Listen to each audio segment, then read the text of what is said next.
I'm so happy this is working.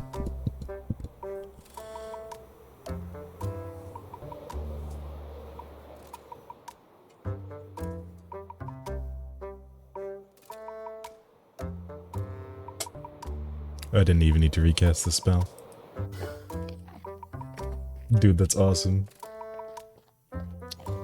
I know I started the clip in the middle of the flight, but that's a flight from, there, all the way to here. And I didn't use any rockets or anything like that.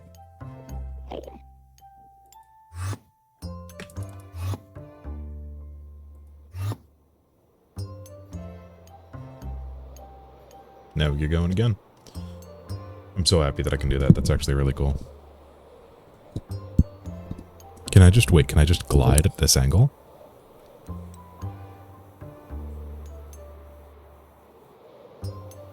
I'm not gonna touch my mouse. I'm wigging out. This is awesome. Oh dear. There we go.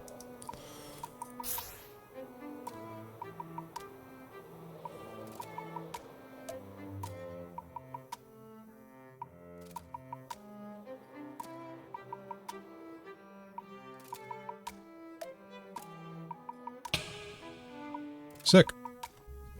Hello, everyone. I know that I've already run... Which button is that? There we go. I know that I've already run a... intro section. Whatever you want to call it. But we actually have some other stuff going on today. Welcome back to Obliteration Redux. I wasn't talking to my microphone because I'm a horrible, horrible idiot. Anyways.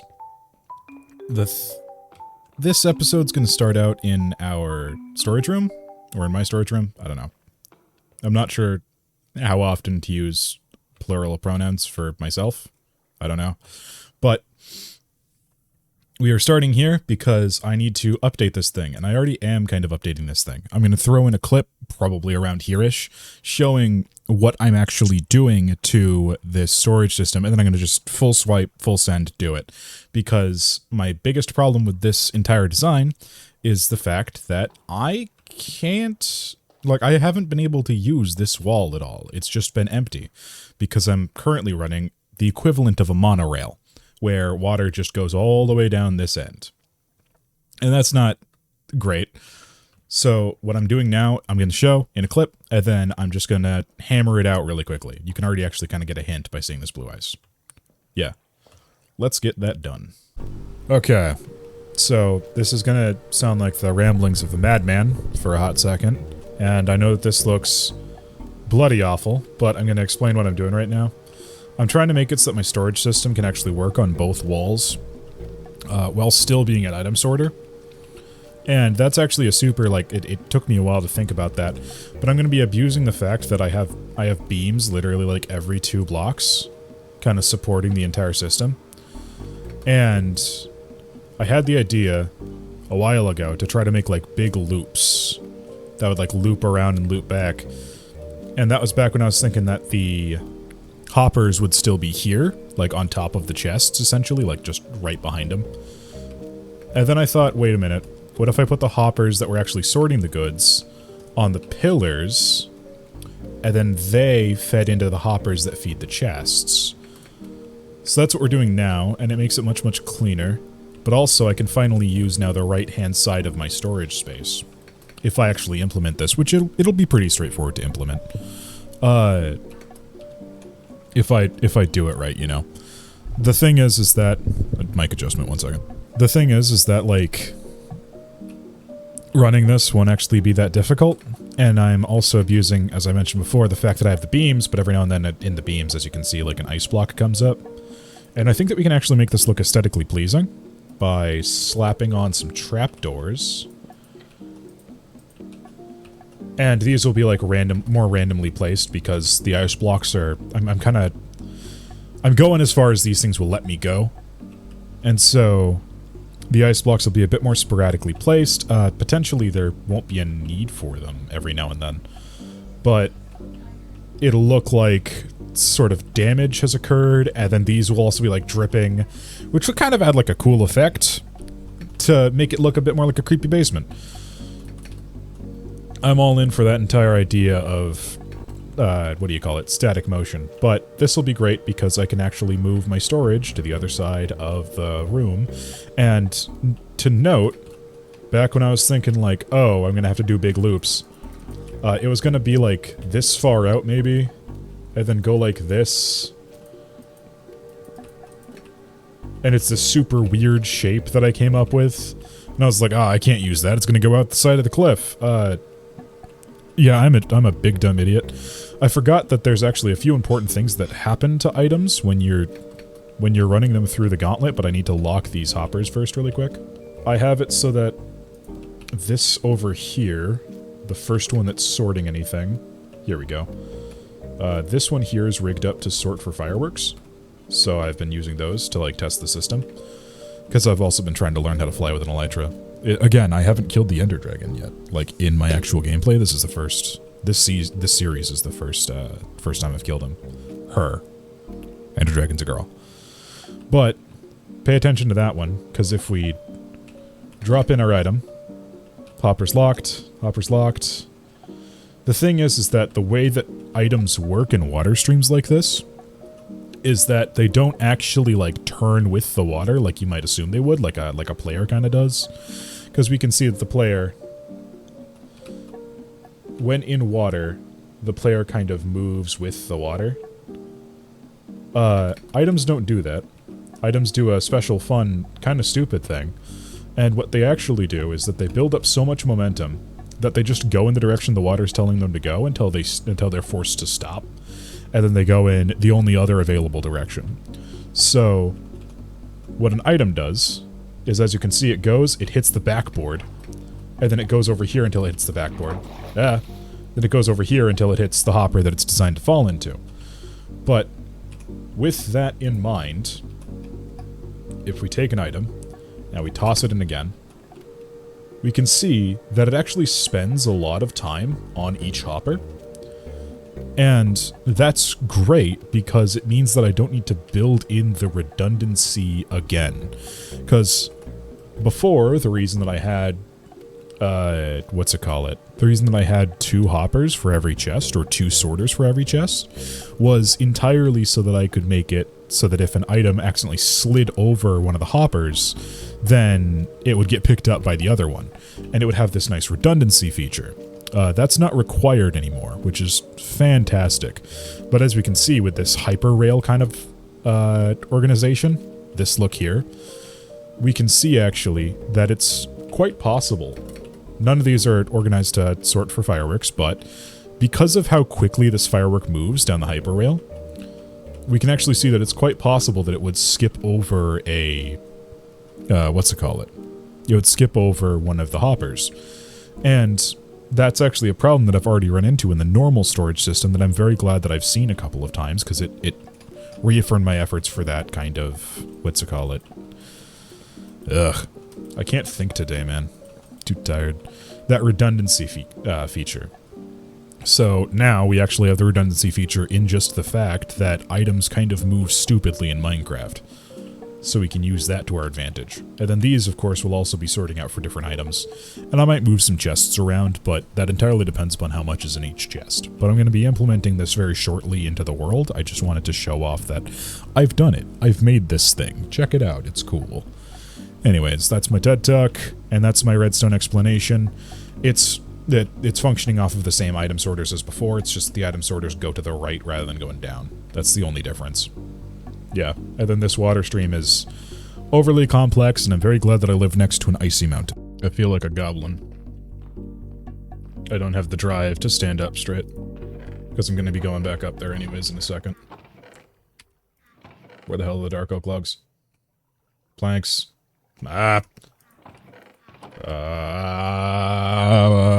Okay, weirdly enough, I'm using a crawl on demand mod. That's the reason that I'm able to just be here on the floor. And surprisingly enough, this is actually way easier to work with than being normal sized. I don't know why, but crawling to do this is way more effective. Maybe it's because I can fit into the one panel spaces, which I normally have a large issue with. And with that, it is done. Oh dear. Okay. This took, I should state, mic sagging. There we go. This took far too long. About a day's worth of work, so I'm pretty sure I have some stuff to do after this, so I'm gonna not be recording for the rest of the day probably. But this is done. These back here are some dead cells, meaning that they are not being used currently. I'm gonna hopefully wind up finishing all of this at some point, but it's also built in such a way that I can just keep extending it in the same way that I have before. The back end of this looks very similar to the creative world. I just teleported wrong. In that it is actually identical. Gosh dang it, not again. Okay, one second. Let's... There we go. The back end is remarkably similar in that we just have some ice coming around. I refined where the ice is placed to make it so that it's less obvious the entire time that it's being used. And here we have it. It's a very simple system. There's an ice block here and a sign, and then the item glides over the ice block and into a new source block, which puts it over here so that the ice block remains hidden. And then off to the races it goes and returns back again. Here's a quick free cam view of it, which I will have to turn off shaders for. Here we go. So turning off shaders, we can actually see what's happening here. We have the dropper system that I already went over, where it is the auto dropper hooked up to this bubble elevator. The bubble elevator pushes stuff through here into this actual like flow state area, and then it just travels down these rails until it gets to whatever chest it needs to be. Admittedly, I did have to rearrange my entire storage system because of this, because realistically you can't have a bunch of stuff over here and then nothing over here, or else these hoppers are going to pick up things, and they're things that should be in these chests. So yeah, and by these being dead cells, I mean the fact that I actually have cut off after this point the creation of cells for the sole purpose of the fact that I don't know what to store in these chests yet. I'll eventually probably start putting stuff like endstone in here because I'm going to be using that a lot for the cathedral. I'm already kind of mocking up some plans for it.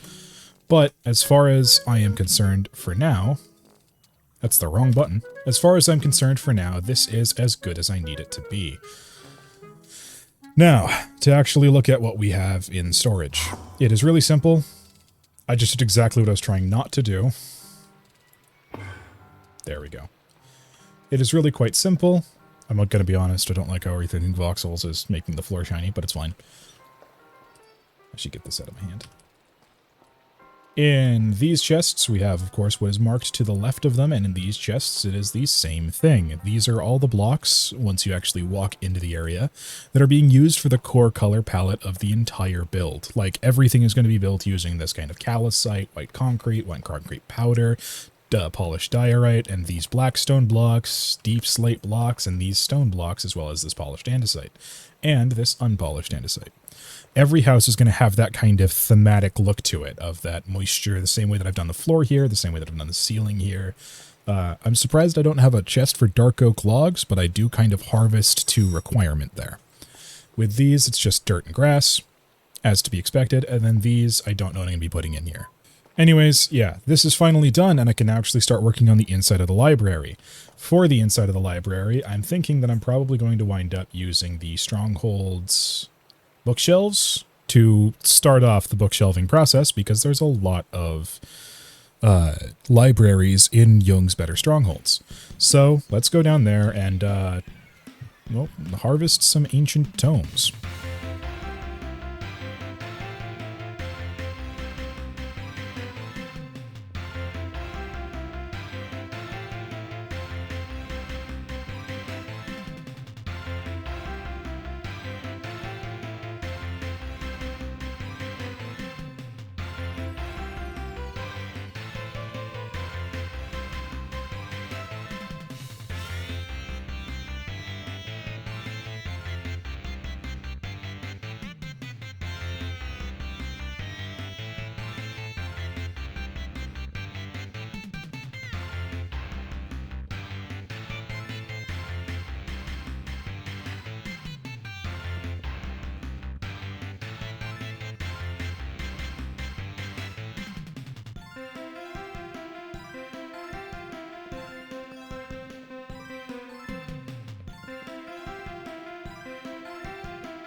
I'd say that this is enough.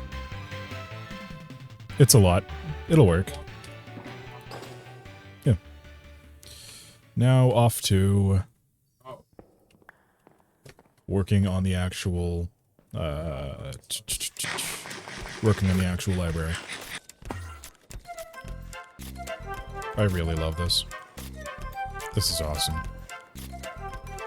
I've never in survival used Elytra, and these things are great. Like Tony the Tiger level, great. I gotta get to the nether roof. I'm probably gonna wind up doing that sometime during this episode if I get bored while building the library. I might show it, I might not. Alright, real quick. I know that I said that we're gonna be working on the library. The shulker box is already there, but I really need a better XP farm than Bone Grinder, which I have also just now realized that I've never put into a video. So I will explain what that is, and I will show it, but I also have to make this. Because I really need to repair all of my items. My axe is taking quite a beating. You know that meme of the guy from Simpsons, and it just says, "I'm in danger." I thought they couldn't spawn on Soul Sand. I've been lied to. I should note that I just died again. Nothing much lost, though, realistically. And in the end, we had a bunch of jungle wood in our inventory, so, you know, it could have been worse. And I think that this is actually the greatest outcome, because now jungle wood is just in the void. And it's finally done. This took way longer than I thought it was gonna. But it's done, and I'm not gonna go into how I built it, because it's built based off of the iJevon model. I did a few things wrongly, and I'm gonna be correcting it. It's mostly to do with this path. But underneath this carpet is soul sand. That's the only difference. And I'm gonna keep it that way, because being able to run down this direction is fantastic. Also now, I can do that Mumbo thing, you know, the Enderman jump scare. So I just absolutely finished the Enderman form. I fixed the path by getting rid of it.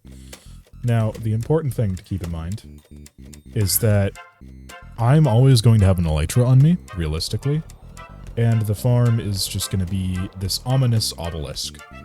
And also, this here is kind of a pre-note of what it's kind of like a preliminary idea of what the church is going to look like, because I have an idea for the cathedral to be like a... It's not going to be like a Western religion, it's not going to be an Eastern religion. I figured with stuff like the Stronghold in Minecraft that it would probably be some form of dragon communion. So we're going to be doing that eventually. And that's after, of course, this episode, we actually get to the point of the episode, which is decorating the library, which I haven't gotten to because I've been dealing with this. But it's going to be a big old church of probably dragons. Probably dragons. I've been playing a lot of Elden Ring. The DLC just came out. Part of the reason that I haven't been recording is because the DLC for Elden Ring came out. And I've been obsessed with it. And I wasn't capable of putting it down. But anyways, this is done, so we can actually move on. Because my tools are now healed.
And with that, it is all done. You will notice that my health bar and stuff like that looks different. It's because I finally got my hands on the replay mod, thank God. But that comes with some downfalls, such as the fact that it doesn't work well with RPG HUD. And I'm fine with having the HUD like this, honestly. But also, I've seemingly stitched, let's use the term stitched, a good amount of Forge and Fabric mods together to make this world look a bit more immersive and a bit more better. Again, that's the reason that, like, there was no mod list in the last video, and the video before it, is because I'm kind of actively working on it, and I'm just going to pump out a video that is all of the mods I use. But this is the library. It's rather nice. All of these bookshelves, there was these and more from the stronghold that we got. So we actually had an overabundance. And then these here are also from the stronghold, and there's some that are from my actual inventory. But I do really like this candle look. I'm going to be doing that in the rafters too later, but I wanted to get this video out and, you know, actually produce something. And so I'm going to be doing some candles in the rafters as well. I might be doing some bookcases in the rafters as well. The only other thing that we have to work on is the living quarters for all of the librarians. But these I'm very happy with. We have torches that are ensconced, and behind them are chiseled bookshelves to make that extra border look really, really nice. The sconce is literally just an item frame and an anvil. So this actually was a pretty iron costly build, but it does add a lot to make it so that I can put lighting in and have it look pretty natural and good. I'm thinking about doing sconces on those torches as well, but I'm not quite sure. These are a simple little addition. They're essentially those ladders that people have in libraries, and they let you get to different levels of the library. So you can actually walk up this and access your books. I was thinking honestly about making these into all chiseled bookshelves, but that would have taken too many books to fill them. It would have just been expensive and huge, and you would have to have them be double thick as well. But yeah, these are all of varying heights, stuff like that. Lanterns hanging from the ceiling from rolled chains, which are realistically just grindstones. And then over here, we have this area finished, which is to mirror its opponent, but also have bookcases instead of windows, because this is all going to be inside of a mountain, remember. Up here, we have the same kind of balcony setting with a single lantern lighting it, adding some more moody lighting. And up here is the most private study in the entire area. This is actually quite nice in my opinion. And then if we go over here, we can see that this is in fact, yes, its counterpart. The only difference being that this side has windows. And as we saw in the recording, we have this area done. Well, not done. There's going to be more here. I just don't know what yet. And it is all just nice enclosed bookcases with little rugs to make sure that, you know, if you're like, I don't know, barefoot in the library for some reason, which maybe the librarians are, then, you know, your feet, they won't get cold. It's nice comfy ground. And this entire texture thing is really straightforward. If you haven't guessed it already, it's literally just, this is carpet, this is a wool block. It makes it look like the carpet is a bit more used. And up here, as we planned, we're just going to be putting, like, lecterns to be like desks, essentially, like writing desks. But yeah, this is the library. It is mostly done at this point, actually. Going to be working on some more fine details later, but hopefully this is essentially the end point. And with that, I'll say I thank you so much for watching. I'm going to wrap up this video. Hope you have a wonderful rest of your day. Safe travels, happy hunting, and Solo Deo Gloria.